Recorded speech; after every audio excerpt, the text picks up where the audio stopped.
guys, I'm Tristan, the official Phantom TV. Today I'm doing a review for Shantae and the Seven Sirens. I'm actually really keen for that, and let's jump into it.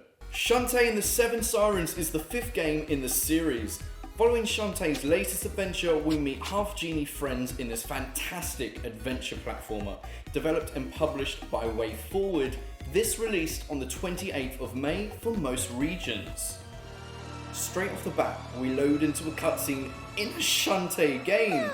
I literally was so impressed with these. The visuals and audio are beyond fantastic looking as well. In Shantae and the Seven Sirens, our protagonist Shantae has been invited on an island getaway with her uncle and her best friends Bolo and Sky.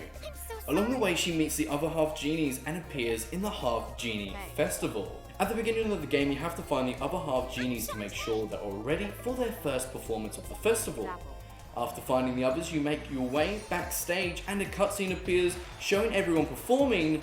Suddenly the lights go out and everyone disappears except Shantae. It is now your task to get to the bottom of what happened and save the other half-genies. As per the series, we find Risky Boots along the way and find out why she's even there in the first place. Honestly, the story for this game was fantastic. I enjoyed every aspect of this one. In classic Shantae style, you'll jump and attack enemies by whipping your hair. Explore every nook and cranny that this game offers and find all the squid hearts, nuggets and more. All movement, transformations, attacks and everything to do with your gameplay experience are incredibly fluid. With no lag, no frame rate drop, just perfect platforming goodness. As someone that loves platformers, I've played my fair share. Now, Shantae is fantastic, literally one of the most perfect platformers I've ever played. I can't fault it.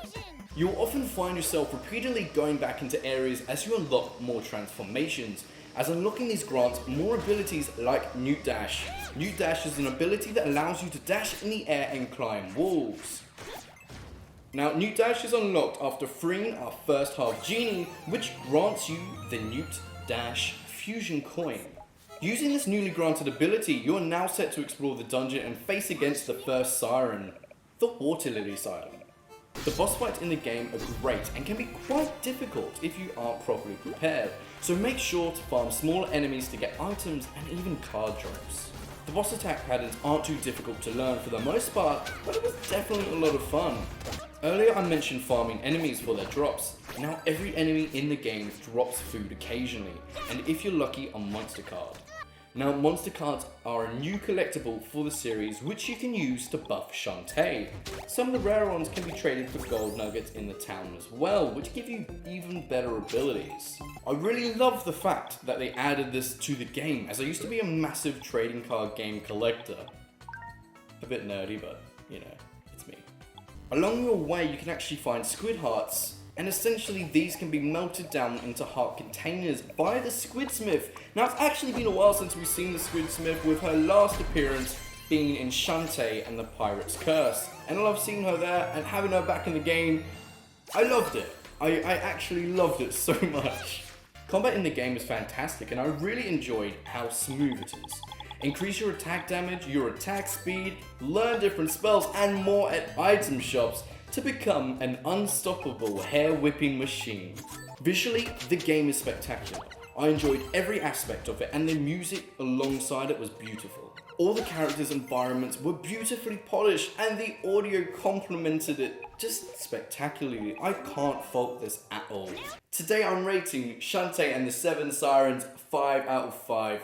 Literally amazing game. It had a fantastic story, perfect gameplay, and the visuals and audio complemented the game just fantastically. I can't fault this at all. I hope today's reviews helped you decide whether or not you're going to buy the game. I'm actually a massive fan of the Shantae series and I've actually pre-ordered the collector edition from Limited Run Games. Seriously, you have to buy it physically. I love physical games, I love this game, but also you got to play it. So literally get one of each, because I really enjoyed my time with this. There's a lot to explore in this type of game.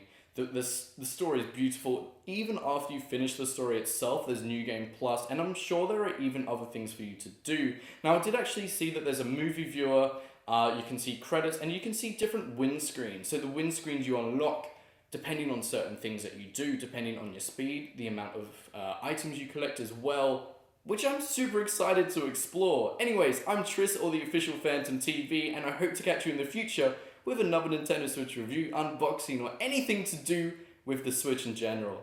See you then.